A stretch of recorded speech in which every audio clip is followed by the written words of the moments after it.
નમસ્તે વિદ્યાર્થીની બહેનો. આજે આપણે શ્રેણી 11 વિષય વાણિજ્ય વ્યવસ્થા એમાં ચેપ્ટર 9 નામ છે આંતરિક વેપાર. એની આપણે માહિતી મેળવીએ. વિદ્યાર્થીની બહેનો, આંતરિક એટલે કે અંદર જે વેપાર થતો હોય, વસ્તુ અને સેવા લે વેચ થવી, એને સામાન્ય રીતે આંતરિક વેપાર કહી શકાય. વેપાર એટલે વસ્તુ કે સેવાના બદલામાં વસ્તુ, સેવા કે નાણાંનો વિનિમય. બરાબર? વસ્તુ કે સેવાના બદલામાં જે નાણાંનો વિનિમય થાય, વિનિમય એટલે આપ-લે કરવામાં આવે છે. વેપારનો હેતુ ગ્રાહકને વસ્તુ કે સેવાઓ પૂરી પાડી નફો મેળવવાનો હોય, અને આનો વેપારનો ખાસ હેતુ જ એ હોય કે વસ્તુ કે સેવાના બદલામાં શું મેળવવાનો? નફો મેળવવાનો હોય. જો આવા વ્યવહારો દેશની ભૌગોલિક સીમાઓની અંદર, દેશની જે ભૌગોલિક સીમા, ભૌગોલિક એટલે દેશનું જે હવામાન, તાપમાન, ક્યાંક ઠંડી હોય, ક્યાંક ગરમી હોય, ક્યારેક ચોમાસું હોય, તો એને ભૌગોલિકતા કહી શકાય. તો સીમાઓની અંદર જુદા જુદા વિસ્તારો, પ્રદેશો કે રાજ્યો વચ્ચે થતા હોય તો તેને આંતરિક વેપાર કહી શકાય. આવા જે ભૌગોલિક સીમાઓની અંદર વિસ્તારો, પ્રદેશો, રાજ્યો વચ્ચે થતો જે વેપાર, એને આંતરિક વેપાર તરીકે ઓળખવામાં આવે છે. દેશમાં કુદરતી સાધન સંપત્તિની અસમાન વહેંચણી અથવા તો અસમાનતા જોવા મળે છે. એટલે દરેક ઉત્પાદકો દરેક જે વસ્તુ કે સેવાઓનું ઉત્પાદન કરી શકતા નથી, જેના કારણે ઉત્પાદકો દેશમાં જુદા જુદા વિસ્તારમાં પથરાયેલા ગ્રાહકો સુધી પોતાનું ઉત્પાદન શું કરે છે? પહોંચાડે છે. તો આવી જે સેવાઓ છે એને આંતરિક વેપાર તરીકે ઓળખવામાં આવે છે. આંતરિક વેપાર, સરસ મજાની વ્યાખ્યા, તમને એક જ શબ્દમાં યાદ રહી જાય એવી વ્યાખ્યા છે. એમાં દેશની ભૌગોલિક સીમાઓની અંદર થતો વેપાર એટલે આંતરિક વેપાર. દેશની જે ભૌગોલિક જે સીમાઓ છે એની અંદરો અંદર જે વેપાર થાય છે એને આંતરિક વેપાર તરીકે ઓળખવામાં આવે છે. આંતરિક વેપાર જે તે દેશનું ચલણ, તોલમાપ, વેપારી રીત રસમો એટલે કે રીતિ રિવાજો તેમજ કાયદાકીય બાબતો સમાન હોય.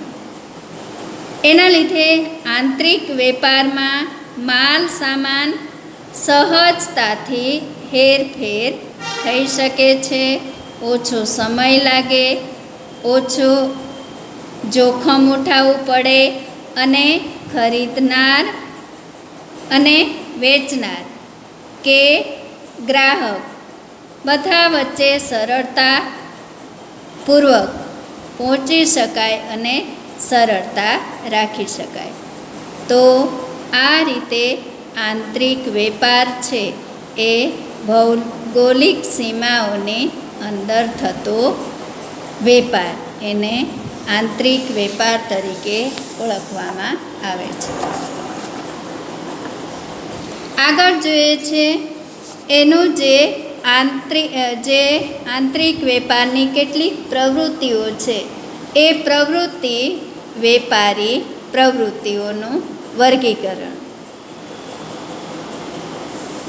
તમને યાદ રહી જાય, સરળતા રહે એટલા માટે એનું વર્ગીકરણ ચાર્ટ તૈયાર કરેલ છે. એમાં જોઈએ તો 4 પ્રકાર પાડવામાં આવ્યા છે. સરહદની દ્રષ્ટિએ, વિતરણની દ્રષ્ટિએ, નાણાંની ચૂકવણીની દ્રષ્ટિએ અને માલની રવાનગીની દ્રષ્ટિએ. તો વેપારી પ્રવૃત્તિના આ મુખ્ય 4 પ્રકાર પડે છે: સરહદ, વિતરણ, નાણાંની ચૂકવણી અને માલની રવાનગી. હવે એમાં દરેકમાં જુદા જુદા પેટા પ્રકાર આપવામાં આવ્યા છે. એમાં આપણે જોઈએ તો સરહદની દ્રષ્ટિએ 2 પ્રકાર પડે છે: આંતરિક વેપાર અને વિદેશ વેપાર. બીજો પ્રકાર છે વિતરણની દ્રષ્ટિએ પ્રત્યક્ષ અને પરોક્ષ વેપાર. નાણાંની ચૂકવણીની દ્રષ્ટિએ જોઈએ શાખ પર અને રોકડ વેપાર.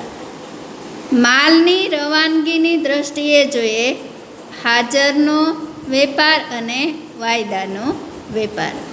તો આ રીતે દરેકમાં પેટા પ્રકાર આપવામાં આવેલા છે. હવે વિતરણની દ્રષ્ટિ એ જોઈએ તો એમાં પ્રત્યક્ષ અને પરોક્ષ. એમાં પરોક્ષ પ્રકાર છે એમાં 2 પ્રકાર આપવામાં આવ્યા છે. એમાં જથ્થાબંધ અને છૂટક. તો આ રીતે આ જે વેપારી પ્રવૃત્તિનું જે માળખું અથવા તો પ્રકાર છે એ તમારે વર્ગીકરણ ચાર્ટ છે એ મોઢે કરી લેવાનો, તૈયાર કરી લેજો. હવે એમાં આપણે આગળ જોઈએ છે જથ્થાબંધ વેપાર. એમાં જોઈએ એનો જે અર્થ. જે વેપારમાં વેપારી ઉત્પાદકો પાસેથી મોટા જથ્થામાં માલ ખરીદે છે અને છૂટક વેપારીઓની જરૂરિયાત મુજબ નાના જથ્થામાં માલનું વેચાણ કરે છે તેને જથ્થાબંધ વેપાર કહી શકાય. ફરી આપણે જોઈએ જે વેપારમાં વેપારી ઉત્પાદકો પાસેથી મોટા જથ્થામાં માલ સામાન ખરીદે છે અને છૂટક વેપારીઓને જરૂરી જથ્થામાં એ માલનું વેચાણ કરે છે તો આવા વેપારને જથ્થાબંધ વેપાર કહી શકાય. આમ જથ્થાબંધ વેપારી એ ઉત્પાદક અને છૂટક વેપારી વચ્ચેની બંનેને જોડતી કડી છે. એમાં આપણે જોઈએ ઉત્પાદક, જથ્થાબંધ વેપારી, છૂટક વેપારી અને ગ્રાહક. એ રીતે સળંગ એની જે આખી કડી છે એ એકબીજા સાથે જોડાયેલી હોય છે અને જથ્થાબંધ વેપાર સરળતાથી થઈ શકે છે. જથ્થાબંધ વેપારીની સેવાઓ એની આપણે વાત કરીએ છીએ. તો જથ્થાબંધ વેપારીની ઉત્પાદકને સેવાઓ. મોટા જથ્થામાં વર્દી એટલે સામાન્ય રીતે ઓર્ડર, બરાબર. એમાં જોઈએ જથ્થાબંધ વેપારી અનેક છૂટક વેપારીઓ પાસેથી ઓર્ડર મેળવી ઉત્પાદનને મોટા જથ્થામાં શું કરે છે? ઓર્ડર આપે છે. ઉત્પાદકને મોટા જથ્થામાં ઓર્ડર આપે છે. બજારની માહિતી. જથ્થાબંધ વેપારી અનેક છૂટક વેપારીઓ પાસેથી ગ્રાહકોની વસ્તુ, માંગ, અભિરુચિ, પસંદગી. ખાસ ધ્યાન રાખજો, આ જે પરિબળો ઉપર માલ સામાનની સરળતાથી શું થાય છે? આપ-લે થાય છે.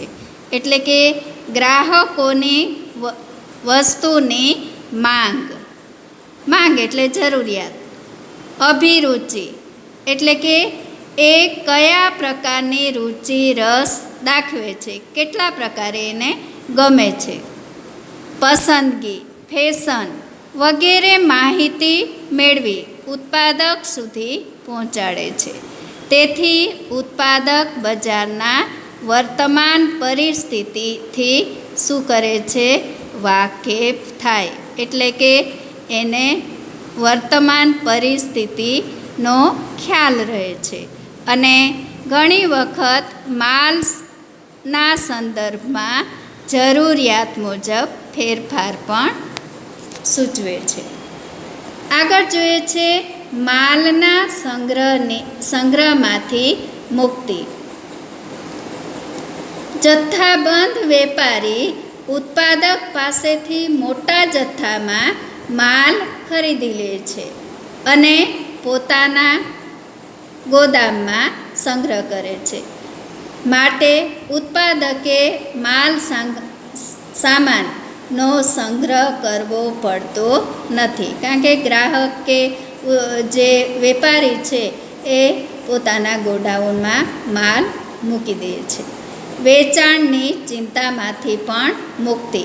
જથ્થાબંધ વેપારી ઉત્પાદક પાસે મોટા જથ્થામાં માલ ખરીદે છે, તેથી ઉત્પાદકને નાના જથ્થામાં માલ વેચાણમાંથી પણ મુક્તિ મળે છે. મૂડીની છૂટ. જથ્થાબંધ વેપારી ઉત્પાદક પાસેથી ખરીદી કરતાં પહેલાં ઘણીવાર અગાઉથી જ નાણાં ચૂકવે છે, તેથી મૂડીની પણ એને છૂટ રહે છે, ચિંતા રહેતી નથી. જોખમમાંથી મુક્તિ. જથ્થાબંધ વેપારી ઉત્પાદક પાસેથી માલની ખરીદી કરે છે અને પોતાની પાસે રાખે છે, એટલે માલ ઘટ બગાડ થવાનો વગેરે જોખમ પણ રહેતો નથી. આગળ જોઈએ છે જથ્થાબંધ વેપારીની છૂટક વેપારી સેવાઓ. એ પણ મળી રહે છે. જરૂરિયાત પ્રમાણે માલ. જથ્થાબંધ વેપારી છૂટક વેપારીને જ્યારે જોઈએ ત્યારે પૂરતા જથ્થામાં માલ પૂરો પાડે છે, એટલે સંગ્રહ કરવો પડતો નથી. શાક પર માલ. જથ્થાબંધ વેપારી છૂટક વેપારીને શાક પર માલ વેચાણ કરે છે, તેથી તેઓ ઓછી મૂડીએ વધુ વેપાર કરી શકે. આ પણ એને સરળતા રહે. જાહેરાત ખર્ચમાં ઘટાડો. જથ્થાબંધ વેપારીએ કરેલા જાહેરાત વેચાણ વૃદ્ધિના પ્રયત્નોનો લાભ છૂટક વેપારીને મળે છે, એટલે જાહેરાતનો ખર્ચ બચી જાય. ફરિયાદોનો નિકાલ. છૂટક વેપારી ગ્રાહકો પાસેથી સામાન અંગેની ફરિયાદો જથ્થાબંધ વેપારી મારફતે ઉત્પાદક સુધી પહોંચાડે છે, એટલે ઝડપથી વેપારીને મદદરૂપ થાય છે. પ્રતિષ્ઠાને પણ જોખમ લાગતો નથી. જોખમમાંથી પણ મુક્તિ મળે છે, કારણ કે માલ વધઘટ, બગાડ, નુકસાન થવાની શક્યતા રહેતી નથી. માર્ગદર્શન. એમાં જથ્થાબંધ વેપારી પોતાના જ્ઞાન, અનુભવનો લાભ છૂટક વેપારીને આપે છે, એટલે એમાં ભાવનો ઉપયોગ, વેચાણ અંગેનું માર્ગદર્શન પણ એણે પ્રાપ્ત થાય છે. તો આ રીતે વિદ્યાર્થીની બહેનો જથ્થાબંધ વેપારીને કઈ રીતે આજે જથ્થાબંધ વેપારીની જે છૂટક વેપારી દ્વારા જે સેવાઓનો લાભ પ્રાપ્ત થાય છે એના વિશે આપણે જોઈ ગયા. હવે આગળ જોઈએ છે છૂટક વેપાર. એનો અર્થ જોઈએ.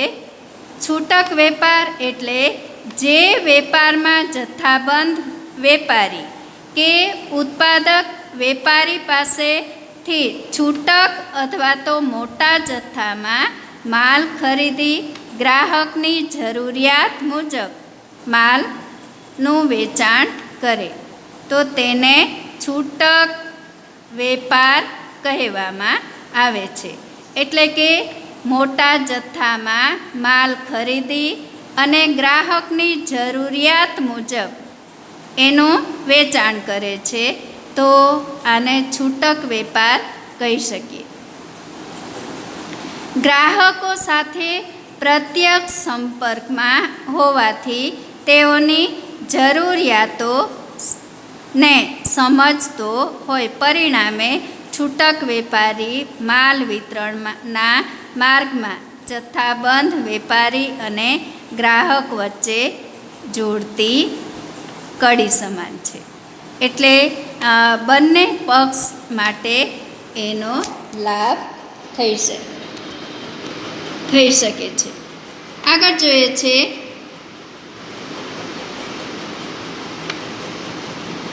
છૂટક વેપારીની સેવાઓ કઈ કઈ છે. તો એમાં આપણે જોઈએ છૂટક વેપારીની જથ્થાબંધ વેપારી અને ઉત્પાદકની સેવાઓ. એમાં પહેલું છે બજાર અંગેની માહિતી.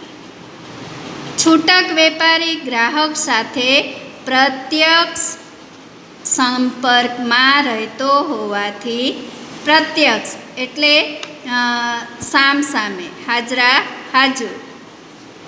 ગ્રાહકની વસ્તુઓની માંગ, અભિરુચિ, પસંદગી, જરૂરિયાત એ વગેરે બાબતો સમજતો હોય અને એ ઉત્પાદકો સુધી સરળતાથી પહોંચાડે. જાહેરાતમાં મદદરૂપ. ઉપર પણ આપણે જોઈ ગયા કે જાહેરાત માટે એને ક્યાંય ચોપાનિયાઓ, બોર્ડ કે નમૂના વગેરે દુકાન પર લગાવીને જાહેરાત એણે કરેલી હોય. આગળ જોઈએ છે ખાસ જે મહત્ત્વની બાબત છે કે છૂટક વેપારી ઉત્પાદક અને જથ્થાબંધ વેપારીના બોર્ડ, ચોપાનિયા એટલે મોટા મોટા બોર્ડ ત્યાં દુકાન આગળ લગાવેલા હોય, નમૂના વગેરે પોતાની દુકાન પર લગાવી અને જાહેરાત કરે, મોટા ખર્ચમાંથી બચી શકે. શાક પાત્રતામાં વધારો એટલે કે ઉધાર. છૂટક વેપારી સારી ગુણવત્તા અને વાજબી ભાવે માલ પૂરો પાડતા જથ્થાબંધ વેપારીઓ માલ ખરીદી ગ્રાહકને વેચાણ કરે છે. પરિણામે બજારમાં તેઓની શાક પાત્રતામાં પણ વધારો થાય. તો આ જે સેવાઓનો લાભ છે બંનેને મળી શકે. ફાયદા કયા છે?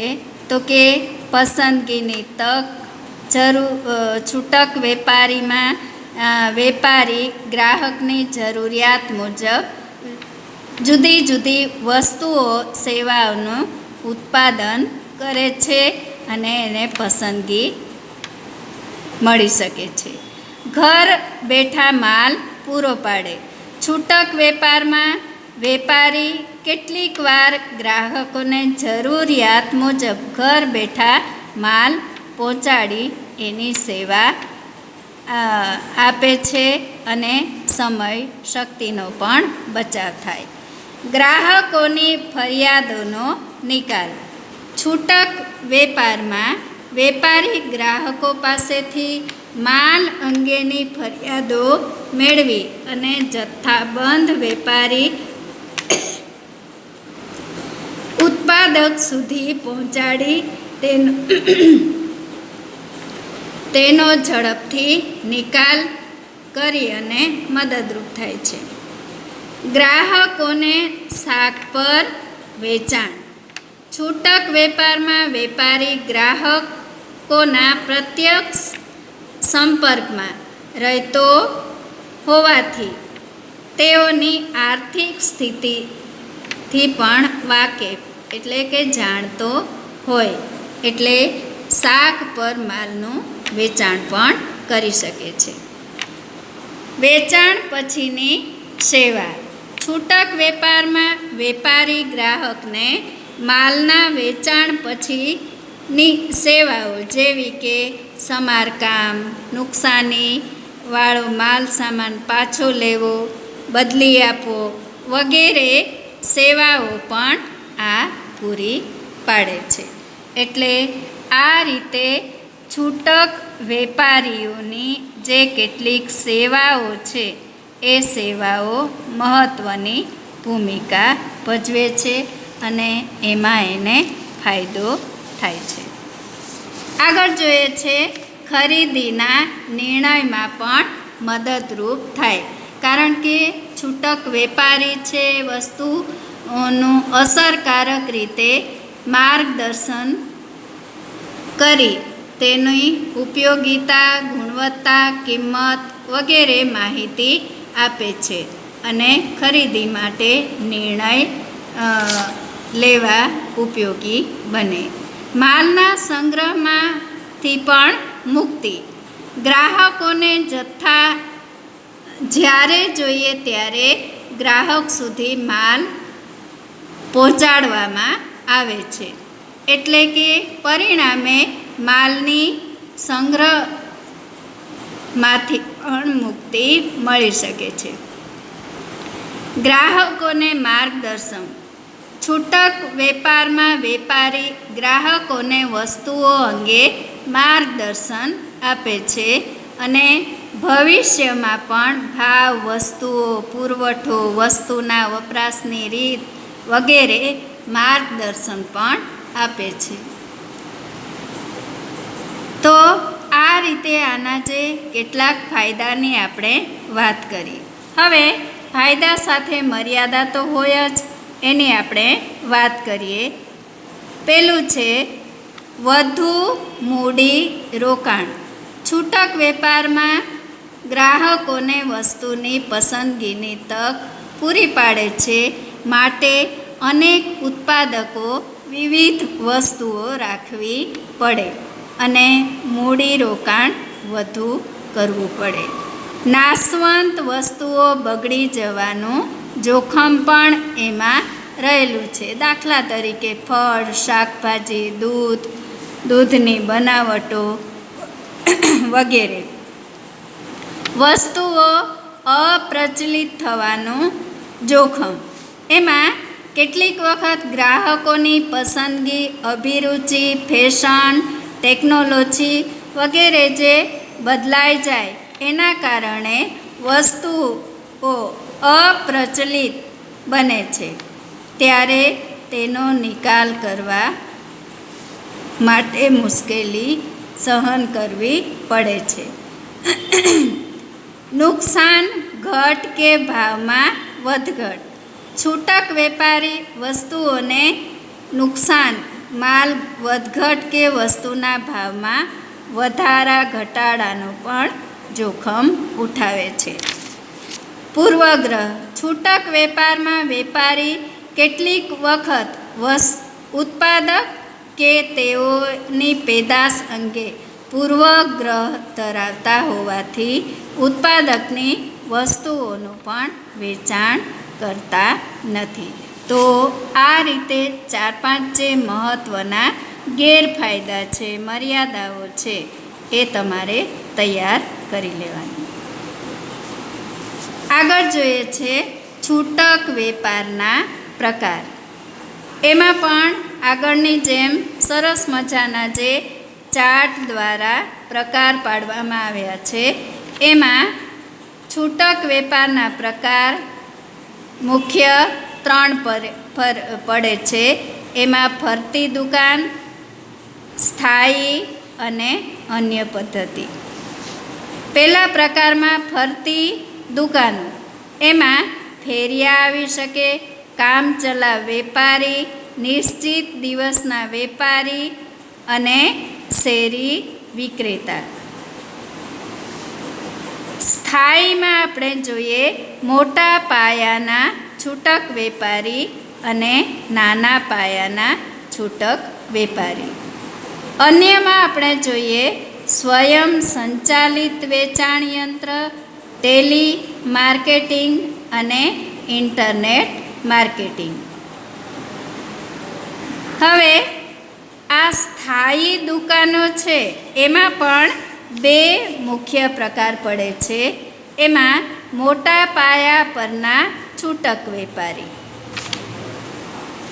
અને બીજો પ્રકાર છે નાના પાયા પરના છૂટક વેપારી. એમાં પહેલા પ્રકારમાં મોટા પાયા પરના છૂટક વેપારી. એમાં આપણે જોઈએ ખાતાવાળી દુકાનો, સંકળાયેલી દુકાનો, ટપાલ વ્યવહારી દુકાનો, ફ્રેન્ચાઇઝ, સુપરમાર્કેટ અને શોપિંગ મોલ.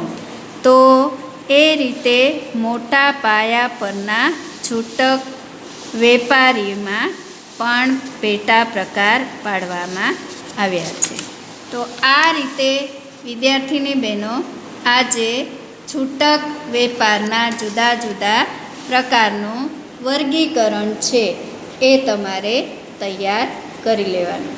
હવે આ દરેક પ્રકાર એના વિશે આપણે ટૂંકમાં આગલા વિડીયોમાં ટોપિકમાં માહિતી મેળવશું. નમસ્તે.